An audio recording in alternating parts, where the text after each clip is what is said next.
نحمده ونستعينه ونستغفره ونعوذ بالله من شرور أنفسنا ومن سيئات أعمالنا من يهده الله فلا مضل له ومن يضلله فلا هادي له ونشهد أن لا إله إلا الله وحده لا شريك له وداعيا إلى الله بإذنه وسراجا منيرا فقد قال الله تعالى في كلامه المجيد والفرقانه الحميد أعوذ بالله من الشيطان الرجيم بسم الله الرحمن الرحيم إن الله وملائكته يصلون على النبي يا أيها الذين آمنوا صلوا عليه وسلموا تسليما اللهم صل على سيدنا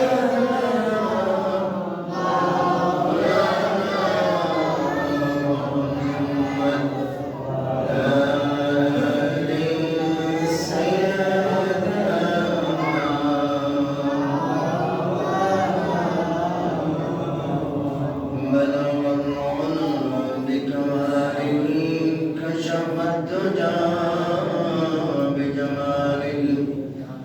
فسنت جميع خصاله صلوا عليه وآله الله الله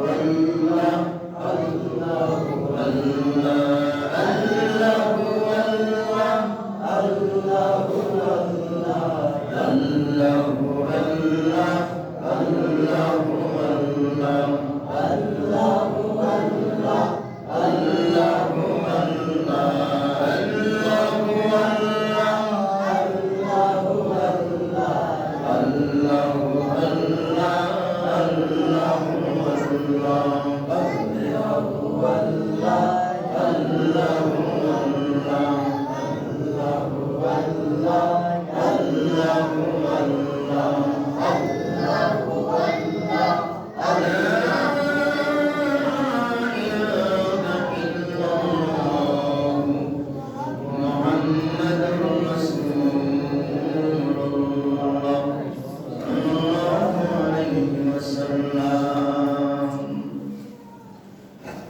الصلاة والسلام عليك يا رسول الله الصلاة والسلام عليك يا حبيب الله الصلاة والسلام عليك يا شافع المذنبين الصلاة والسلام عليك يا رحمة للعالمين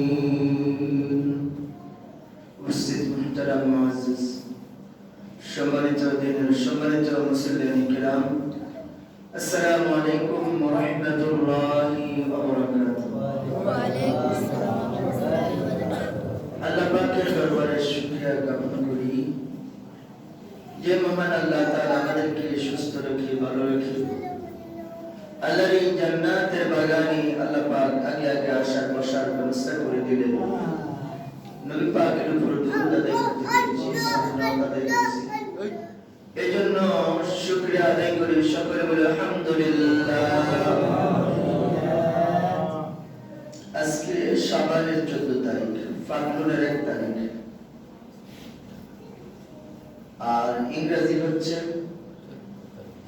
14 তারিখ ফাল্গুনের 1 তারিখ ইংরেজি 14 আরবিও 14 আজকে ফেব্রুয়ারি 14 তারিখ। এই দিনটার নাম রাখছে বিশ্ব ভালোবাসা দিবস। আল্লাহ তাআলা মানুষকে সৃষ্টি করে পাঠিয়েছেন মায়া, মমতা, ভালোবাসা দিয়ে, যিনি আমাদের রব। পৃথিবীতে যত ধর্মের লোক আছে, যত প্রাণী আছে, সমস্ত প্রাণীগুলোর মধ্যে সবার মধ্যে এক বাঘ 99 ভালোবাসা আল্লাহর কাছে রাখছেন। কার কাছে রাখছে? আল্লাহর কাছে। কয়টা? 99 ভালোবাসা, অর্থাৎ দয়া, মায়া, ভালোবাসা, রহমত 99% রাখছে আল্লাহর কাছে। আর 1% আপনি চিন্তা করেন, আদম নবী থেকে কিয়ামত পর্যন্ত যত মানুষ আসবে আর যত মাখলুকাত আছে, সমস্ত জিন এবং মানুষ, আল্লাহ পাকের সৃষ্টি যত জীব আছে, প্রাণী আছে, সমস্ত প্রাণীর মধ্যে এক ভাগ। তো এই এক ভাগ যদি কোটি কোটি কোটি মিলিয়ন বিলিয়ন মানুষের মধ্যে ভাগ করে দেওয়া হয়, করতে পারছি আমরা, এটা কি পাওয়া যাবো? এটা এই ভাগের 1 ইঞ্চি সামান্য ভালোবাসা মার মধ্যে, সবচেয়ে দুনিয়াতে আমরা যেটা প্রকাশ পাই সে ভালোবাসা মার মধ্যে। মা যে এত ভালোবাসেন, এত ভালোবাসা মায়ের মধ্যে। আল্লাহু আকবার। তো এই ভালোবাসা আমাদের 24 ঘন্টা 24 সেকেন্ড, প্রত্যেকটা মুহূর্তে, আমাদের জন্ম থেকে মৃত্যু পর্যন্ত আল্লাহ পাক আমাদেরকে ভালোবাসা দিয়ে এবং ভালোবাসার মধ্যে রাখছেন। সুবহানাল্লাহ। নতুন করে ভালোবাসা দিবস পালন করার দরকার নাই মুসলমান। আমি এটা রাখছি বিশ্ব বেহায়া দিবস, অসভ্য দিবস। আমি কালকে কুমিল্লা গেছি, রাত্রে দেখলাম যে জায়গা জায়গায় ফুল বেশ করতে আছে। তখন হঠাৎ আমার মনে আসে গেল, আগামী দিন তো 14 ফেব্রুয়ারি, আর কি সুন্দর সুন্দর ফুল। ওই আজ যে একজন আরেকজনে দিব, ভালোবাসা প্রদান, আদান প্রদান করবো, প্রেমিককে দিব, প্রেমিককে দিব। ঠিক আছে না? এই ভালোবাসা, এটা এই ভালোবাসাটা গুনাহ, কবিরা গুনাহ, হারাম। যাও, আলোচনা এটা নয়। আমরা এই মুসলমান এই ভালোবাসা আমরা পালন করবো না, গুনাহ হবে, কিন্তু কবিরা গুনাহ হবে।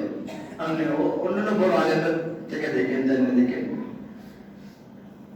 আজকের যে দিনটা শবে বরাতের দিন, 14 দিন গত রাত্র শবে বরাত। তো এর থেকে উত্তম আর কি আছে নাকি? আজকে বলা হয়েছে লাইলাতুন নিসফুল বরাত, যে মুক্তির রজনী, ভাগ্য রজনী, কল্যাণের রাত্র, বাজেটের রাত্র, পূর্ণময় রাত্র, মুক্তির রজনী। এই শবে বরাত আল্লাহ তাআলা মানুষদেরকে দিয়েছেন, সেজন্য আমরা আবারও শুকরিয়া আদায় করি, আলহামদুলিল্লাহ। আজকে সে শবে বরাত এশার নামাজের পরে ইনশাআল্লাহ আমাদের মসজিদে আমরা পালন করব। আজকে এশার জামাত 8টা আরম্ভ হবে। অন্য সময় আমরা ফোনে 8টা আরম্ভ করতাম, আজকে 8টায়, 8টা 7টা 35 40 আজান হবে। 35 কিংবা 40 এর মধ্যে 20 মিনিট হাতে রেখে আজান দেব। আগে আজান দিলে অনেকে আগে চলে আসবে, এটা দিনও লক্ষ্য রাখা যায়। মাগরিবের পর থেকে বলা হয় পারলে গজল করবো, কোরআন তেলাওয়াত করবো। 7টা 40 আজান হবে, 8টায় জামাত হবে ইনশাআল্লাহ। এশারের নামাজের পরে আমরা বাকি 2 রাকাত সুন্নাত পড়বো, বিতির নামাজ পড়বো, এরপরে 12 রাকাত। এখানে একটা হাদিস শরীফ যখন গাঁথতে যেয়ে দেখলাম, বলছে আজকে সারা রাত্রে ইবাদতের রাত। এখানে 2 রাকাত কিংবা 12 রাকাত নির্দিষ্ট নাই। তো এটা আলেমরা এটা একটা ইয়ে করছে যে ফার্দিক তো আসে না, বছরে একবার আসে, পড়তে চায় না, কমপক্ষে 12 রাকাত নামাজ পড়ুক না। এই 12 রাকাতের এই মুজিজাটাও আছে। অনেক বুজুর্গানে দিন যারা কেউ 12 রাকাত পড়ছেন, কেউ 4 রাকাত পড়ছেন, কেউ 20 রাকাত পড়ছেন, কেউ 24 রাকাত পড়ছেন, কেউ 100 রাকাত পড়ছেন। ঠিক আছে? তো এই জন্য আজকে পুরো রাত্রটাই ইবাদতের রাত্র। নির্দিষ্ট আমি 12 রাকাত পড়ব, তবে কমপক্ষে 12 রাকাত পড়ে নেব। আমি ধীরস্থিরভাবে, শুদ্ধভাবে, ইহতিমাম, গুরুত্ব সহকারে আমরা নামাজ পড়ব। এরপর মিলাদ মাহফিল হবে, জিকির আজকার হবে, মুনাজাত হবে ইনশাআল্লাহ। আবারও বলতেছি যে আজকে 8টায় জামাত হবে, এশারের নামাজ 8টা আরম্ভ হবে, এরপরে দিন ধারাবাহিকভাবে বাকি কাজগুলো চলতে থাকবে।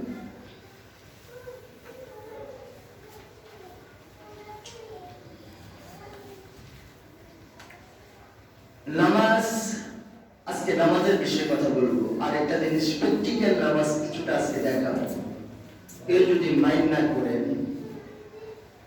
এই জন্য সময় নিয়ে প্র্যাকটিক্যাল কিছু জিনিস দেখাবো। নামাজ হাদিস শরীফে আসছে, আপনি চিটাং থেকে অথবা কক্সবাজার থেকে আপনি সুন্দরবন যাবেন দেখার জন্য। কি দিয়ে যাবেন? লঞ্চে যাবেন। লঞ্চে যাবেন, স্টিমারে যাবেন, স্পিড বোটে যাবেন। সাগরের মধ্যখানে যাওয়ার পরে আপনার লঞ্চ, স্টিমার, স্পিড বোট এটা অকেজ হয়ে গেছে, এটা ডুবে গেছে। এখন আপনি কি করছেন? বাঁচার জন্য এটা আপনি পানিতে পড়ছেন, যে কোনো জিনিস নিয়ে আপনি এখন স্পিড বোট করেন, স্টিমার করেন, লঞ্চ করেন, এটার মধ্যে ইয়ে থাকে, এটা হাওয়া ধরে ফাঁক থাকে, এর নামটা আমি ভুলে গেছি। এগুলো ধরার জন্য, অথবা এটা ধরে থাকলে আপনি ডুবতেন না। কথা না বলি, কাগজগুলো পরে তেলা পাওয়া ছিল, লাস্টে দিনে একটা ছাত্রদেরকে দিলে কেটে দিলে সব আমি যে অ্যালেন করে দেব। আমরা কথা না বলি, সময় কিন্তু চলে যেতেছে। আপনি স্টিমার লঞ্চ থেকে পড়ে গেলেন, পড়ে যাওয়ার পরে আপনি কিছুর মধ্যে ধরে আছেন। এমন সময় আপনার আসরের সময় চলে যাচ্ছে। হাদিস, এমন মুহূর্তে আপনি নামাজ কাজা করতে পারবেন না, নামাজ বন্ধ করতে পারবেন না। এই মুহূর্তে আপনার বাঁচা, জীবন বাঁচার মরণ লড়াই, আপনি বাঁচা ফরজ, আপনার জীবন বাঁচানো। আপনি কিভাবে বাঁচবেন এটাই মত আপনার উপরে ফরজ হয়েছে, জান বাঁচানো। কিন্তু আরেকটা ফরজ আপনার উপরে ধার্য করা হয়েছে, যে আসরের সময় চলে যাচ্ছে, মাগরিবের সময় চলে যাচ্ছে, এশারের সময় চলে যাচ্ছে, ফজরের ওয়াক্ত চলে যাচ্ছে, যুহরের সময় চলে যাচ্ছে। এই মুহূর্তে আপনি যে কঠিন অবস্থার সাগরের মধ্যে ভাসমান অবস্থা আছেন, কিতাবে আছে, হাদিস শরীফ আছে, এই অবস্থা আপনি নামাজ আদায় করতে হবে। এই অবস্থা আপনার জন্য নামাজ মাফ না।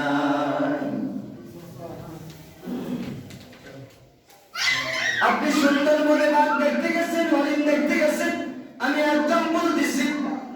কোরআনের মধ্যে আপনি এই যে 6666 আয়াত আছে, এক্সাম্পল আছে, উদাহরণ আছে, হাসি আছে, তামাশা আছে, ইচ্ছার কাহিনী আছে, কত সুন্দর কথা আছে, যার সঙ্গে মানুষগুলো হৃদয়ে নরম হয়ে যায়, পথ হয়ে যায়।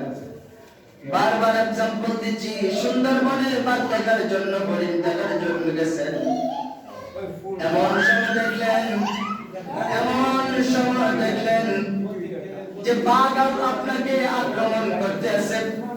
আপনি গাছের মধ্যে উঠে গেলেন, দৌড়িয়ে গাছের মধ্যে উঠলেন, আর আপনার যে গাছের মধ্যে আপনি দৌড়িয়ে উঠলেন, গাছের নিচে হচ্ছে বাঘ। বাঘ আপনাকে খাবে, আক্রমণ করবে। আর আপনি দেখেছেন সাপ, বিষাক্ত সাপ। এই সাপগুলো আপনাকে সঙ্গল মারবে, আপনাকে মারবে। কিতাবে আছে এই মুহূর্তে আপনার উপর নামাজ ফরজ, আপনি জানবান ফরজ হয়ে গেছে। এই মুহূর্তে আপনার ওয়াক্ত চলে যাচ্ছে নামাজের, কথা খেয়াল করবেন। এই মুহূর্তে নামাজের ওয়াক্ত শেষ হয়ে যাচ্ছে। এই মুহূর্তে আপনি গাছের মধ্যে তায়াম্মুম করে আপনি না বসে বসে যে অবস্থা আছেন গাছের মধ্যে, ওই অবস্থা আপনি নামাজ আদায় করতে হবে। এরপর নামাজ মাফ না। মা সন্তানকে প্রসব করে, যারা নামাজ পড়ে না, নামাজ পড়তে চায় না, শুনেন কঠিন কথাগুলো বলছি। মা সন্তান প্রসব করে, ভূমিষ্ঠ হচ্ছে সন্তান। আল্লাহর বিধান মানুষ যখন আল্লাহ সৃষ্টি করে, মার পেটে বাচ্চা যখন এটা মানুষের আকৃতি ধারণ করে, তখন ওই বাচ্চাটা যখন তার প্রাণ দেওয়া হয়, রূহ দেওয়া হয়, খাদ্যের ব্যবস্থা করে দেওয়া হয়, ওই মাসুম বাচ্চাটা, শিশুরা মায়ের গর্ভে সেজদা অবস্থা, রুকু অবস্থা থাকে।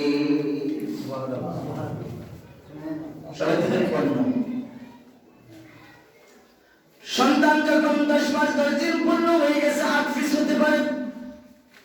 সন্তান ভবিষ্যৎ আল্লাহ পাকের কুদরত, আল্লাহ পাকের পাকের রহমত, আল্লাহ পাকের বিধান হচ্ছে আগে মাথা আসবে।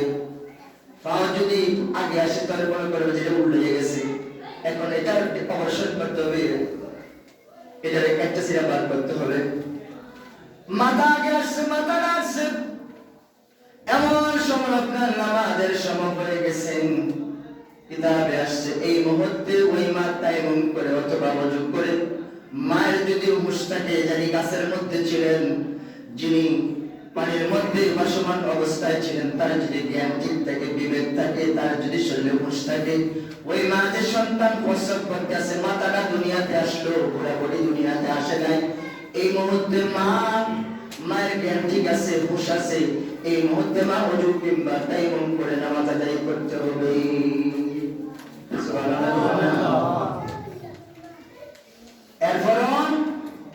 এরপরও না মাফ আছে, তো কিছু লোকের লেগে মাফ আছে, কিছু লোকের লেগে সার আছে। যারা দুনিয়াতে বেশি টাকা ইচ্ছা করবো, কাম কাম কাম কাম কাম কাম কাম কাম কাম কাম করবো, মাইন্ড করেন না, কাম জীবনটা দিয়া সালামটা হিল মারে যে আমি বইয়ের মতো তসবিহ করিলাম, এই সময় আমার নাই, সকাল থেকে সন্ধ্যা পর্যন্ত কাম কাম করে আল্লাহ কোথাও দরকার নাই। যারা নামাজ পড়ে তারাও চুরি করে দৌড় মারে, জন পিতে পিছে দেখে দৌড়ায়। এই অবস্থা নামাজ মাপ নাই।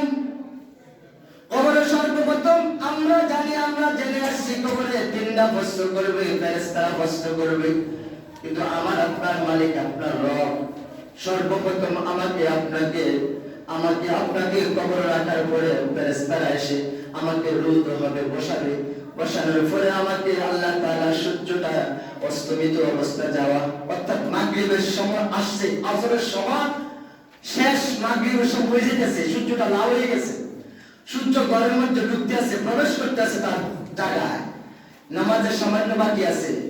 এই অবস্থায় আমাকে আপনাকে মাটি দেওয়ার রাত্রে 10টা 12টা বছরের পরে, জুহুরের পরে কিংবা 10টার সময় মাটি দেওয়া হলো, কিন্তু আমাকে আপনাকে রু দেওয়ার